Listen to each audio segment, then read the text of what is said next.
திருப்பரங்குன்றம் மலை மீது 2 ஆண்டுகளுக்கு முன்பு நடந்த நடவடிக்கைகள் தான் அதே பரப்பு பின்பற்றப்படும் நிர்மல் சார் சொன்னார். அதை வந்து தமிழிசை சவுந்தரராஜன் வந்து என்ன சொல்றாங்கன்னா, இது கிடையாது, உங்க விசில் சத்தத்துல எங்க மக்களோட அடிப்படை பொருள் உங்களுக்கு கேட்கலையா, இந்து மக்களோட ஒற்றுமையை நீங்க வேற்றுமையா பாக்குறீங்களா அப்படின்ற. இந்த பாஜகவுக்கு எப்பவுமே வந்து பிளவுவாத அரசியல் செய்வது, மதவாத அரசியல் செய்வது தான் அவங்களோட இதே கொள்கையே. தமிழ்நாட்டு மக்கள் ரொம்ப தெளிவாக இருக்கிறாங்க. இவங்க வந்து வடநாட்டில் பண்ண மாதிரி குஜராத்தில் வந்து கலவரத்தை உண்டாக்கி ஆட்சியை பிடித்த மாதிரி, மகாராஷ்டிராவில் கலவரத்தை உண்டாக்கி ஆட்சியை பிடித்த மாதிரி, நீங்கள் மாலேகான் வெடிகுண்டு, அஜ்மீர் வெடிகுண்டு, மகாராஷ்டிரா வெடிகுண்டு, இதிலெல்லாம் யார் சம்மந்தப்பட்டாங்கன்னு தெரியும். மாவீரர் கார்கரே வந்து யாரால் சுடப்பட்டார்னு தெரியும். இங்கே சுடப்பட்டவர்கள் வந்து எந்த இடத்துல எம்பியாக இருந்தாங்கன்னு தெரியும். குஜராத் கலவரத்தில் அந்த பானு அவர்கள் கொல்லப்படும், பாலியல் வன்கொடுமை செய்யும் போது அவங்க ஆயுள் சிறையில் இருக்கணும்னு சொல்லும்போது இன்றைக்கி எந்த சிறைவாசி எந்த விடுதலை இருக்கிறாங்கன்னு தெரியும். முழுக்க முழுக்க தமிழ்நாட்டில் ஒரு மதவாத அரசியலை, ஒரு மதக்கலவர அரசியலை உண்டாக்கணும் இவங்க வந்து இந்த திருப்பரங்குன்றத்தை விஷயத்த பேசுகிறாங்க. திருப்பரங்குன்ற விஷயம் எனக்கு தெரிஞ்சு அங்கே இருக்கக்கூடிய பகுதியில் இருக்கிற மக்கள் இன்னும் நிமிடம் வரைக்கும் கூட அண்ணன் தம்பியாக, மாமான் மச்சானாக தான் வாழ்ந்துட்டு இருக்காங்க. இது வந்து இன்னைக்கு வர திருப்பரங்குன்றம் இன்னைக்கு இல்லை, சிக்கந்தரா தர்கா இன்னைக்கு இல்லை, இது நீண்ட நாளாக அங்கே இருந்துட்டு இருக்கு. மரியாதைக்குரிய மாண்புமிகும் அமைச்சர் அவர்கள், சட்டத்துறை அமைச்சர் அவர்கள் ரொம்ப தெளிவாக சொல்லியிருக்கிறாரு. 2 வருஷத்துக்கு முன்னாடி இல்லை, 10 வருஷத்துக்கு முன்னாடி ஏதோ இருந்தது. இதுக்கு முழுக்க காரணம் திமுகங்க. நான் கேட்குறேன், இங்கே தமிழ்நாட்டில் யார் பாஜக ஆட்சி நடத்தியிருந்தாங்க? பாஜக 2 விழுக்காடு கூட கிடையாது. தமிழ்நாட்டில் வந்து ஐயங்கார் பேக்கரியோட பாஜகவோட உறுப்பினர் கம்மியாக இருக்கிறாங்க. இதுதான் பாஜகவோட நிலைமை. தமிழ்நாட்டு மக்கள் பாஜகவில் வந்து சார் சொல்கிற மாதிரி மோடிஜி தமிழ்நாட்டுக்கு நீங்கள் அலர்ஜிஜின்னு சொல்லி தான் இப்போ பிரச்சாரத்தில் பேசினார். தாமரையில் கூட தண்ணி ஒட்டாதான் தான் பேசினார். அந்த அளவில் இருக்கக்கூடிய தமிழ்நாட்டில் பாஜக, மக்கள் மனதை கவராத பாஜக, மக்களால் புறக்கணிக்கப்பட்ட பாஜக, இந்த பாஜக வந்து இன்னைக்கு நாங்கள் தமிழ்நாட்டில் வந்து இப்போ இதை வந்து நாங்கள் கொண்டு வரோம்னு சொல்வது, திமுக இங்கே இருக்கக்கூடிய இஸ்லாமிய கிறிஸ்தவ வாக்கள் அறுவடை செய்வதற்காக திருப்பரங்குன்றத்தில் ஒரு நாடகம் பண்ணாங்க. இங்கே இருக்கக்கூடிய ஆர்எஸ்எஸும் பாஜகவும் திருப்பரங்குன்றத்தில் நாடகம் ஆடினாங்க. முழுக்க அங்கே சமூகத்தில் இருக்கக்கூடிய அந்த பொதுமக்கள் பிரச்சனை கிடையாது, இவங்க வாக்கு அரசியலுக்காக பண்ணாங்க.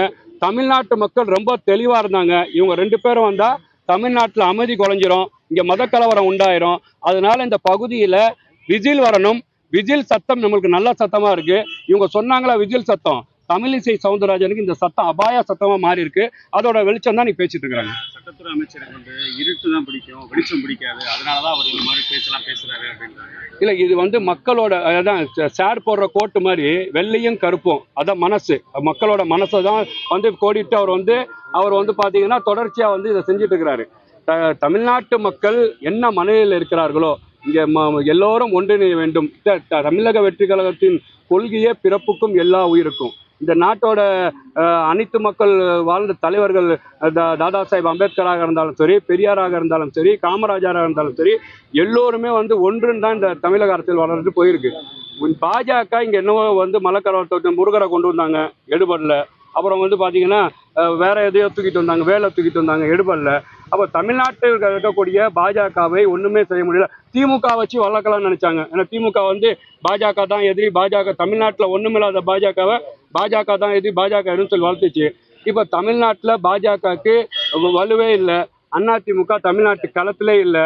சார் சொல்கிற மாதிரி டிவிகேவா டிஎம்கேவா வரும் தேர்தலில் தமிழக வெற்றி கழகம் ஆட்சி சட்டமன்றத்தில் வந்து எதிர்கட்சி இல்லாத திமுகவை எதிர்கட்சி இருக்கக்கூடிய திமுக அப்புறப்படுத்தப்படும் தான் பார்க்கப்படும். அந்த மாதிரி இருக்கு தமிழ்நாட்டு மக்கள் களம்.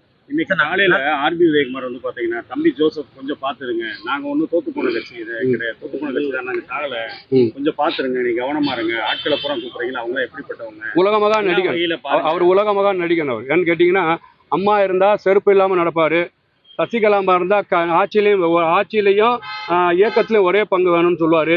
ஓபிஎஸ்க்கு வந்து பார்த்தீங்கன்னா இவர் தான் வரணும்னுவார். எங்கள் அண்ணன் எடப்பாடி தான் கூட இருக்கணும்பாரு. தினகரன் அவர்களுக்கு போய் தொப்பிக்கு வாக்கு சேகரிப்பார். மதுரை மக்கள் புரிஞ்சுக்கிட்டாங்களா இல்லையா ஆர்பி உதயகுமாரை? இப்போ தம்பி நீ சின்ன தம்பி வீட்டிலேப்பா இருப்பான்னு சொல்லி இன்னைக்கு வீட்டில் வந்து ஓய்வு கொடுத்துருக்குறாங்க. அவர் ரெஸ்ட்ல இருக்கும்னு நான் சொல்கிறேன். நல்லவர்கள் யாருமே வந்து அண்ணாமலை கட்சிக்கு போக மாட்டாங்க, சுயநலவாதிகள் மட்டும்தான் அண்ணாமலை கட்சிக்கு போவாங்க. தமிழிசை சவுந்தரராஜன் சொல்லியிருக்காங்க. இல்லை, நான் தமிழ்நாட்டில் பாஜகக்கே இடம் இல்லைன்றேன். இந்த அண்ணாமலை வந்து ஒரு கட்சியை ஆரம்பிச்சுட்டு அவர் பண்ணுற அலப்படுறதுக்கு பார்த்தீங்கன்னா இந்த ஒரு வாரம் தாங்க முடியலைங்க. தமிழ்நாட்டில் அண்ணாமலைக்கும் யாருக்கும் போட்டி? தமிழ்நாட்டில் அண்ணாமலைக்கும் மன்சூர் அலிகானுக்கும் போட்டி. மன்சூர் அலிகான் ஒரு இயக்கம் வச்சிருக்காரு தெரியுமா? இங்கே எங்கள் அண்ணன் சீமான ஒரு இயக்கம் வச்சிருக்கிறார். அவர் கூட வேணால் போட்டி போடலாம்.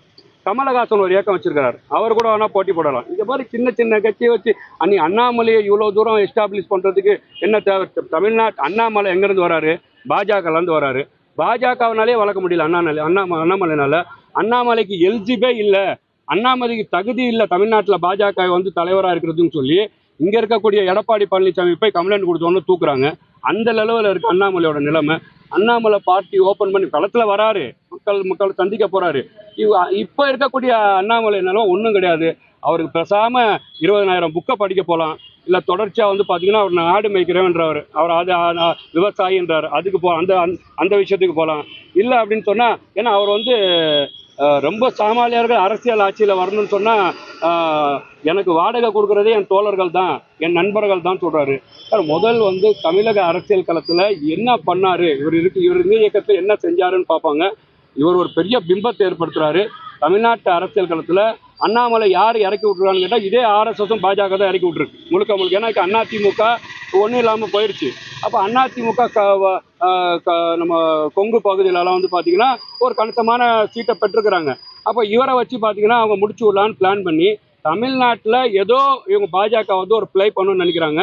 அது வந்து தமிழ்நாட்டில் பாஜகவில் நடக்கக்கூடிய, பாஜகவில் இறக்கி விட போகக்கூடிய யார் வந்தாலும் மக்கள் ஏற்றுக்க மாட்டாங்கன்னு பார்க்குறாங்க. எல்லா பக்கமும் அம்மா உணவு ரெனோவேஷன் போயிட்டு இருக்கு. நம்ம திடீர் நேரம் அந்த மேலவாசல் பகுதி மக்களுடைய அடிப்படை ஆதாரமாக இருக்கு.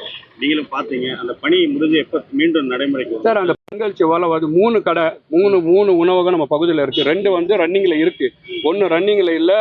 நீண்ட நாளாகவே திமுக ஆட்சி காலத்துலேருந்து 2 வருஷம் மூடி போட்டு வச்சுருந்தாங்க. நாங்கள் அங்கே போய் ஆய்வு செஞ்சோம். உடனடியாக அந்த அதிகாரிகளை கூப்பிட்டு ரெடி பண்ண சொன்னால் எல்லாம் ரெடி பண்ணிட்டாங்க. திங்கள் செவ்வாயில் நடைமுறைக்கு வந்துடும் சொல்கிறோம். செய்திகளை உடனுக்குடன் தெரிந்து கொள்ள கீழ்கண்ட கேபிள் மற்றும் டிடிஹெச் நெட்வொர்க்குகளில் எம்நாடு செய்தி தொலைக்காட்சியை காணுங்கள். பாதகம் செய்பவரை கண்டால் நாம் பயம் கொள்ளலாகாது பாப்பா. மோதி மிதித்து விடு பாப்பா, அவர் முகத்தில் உமிழ்ந்து விடு பாப்பா. அண்மை செய்திகளை உடனுக்குடன் தெரிந்து கொள்ள இணைந்திருங்கள் எம்நாடு தொலைக்காட்சியுடன்.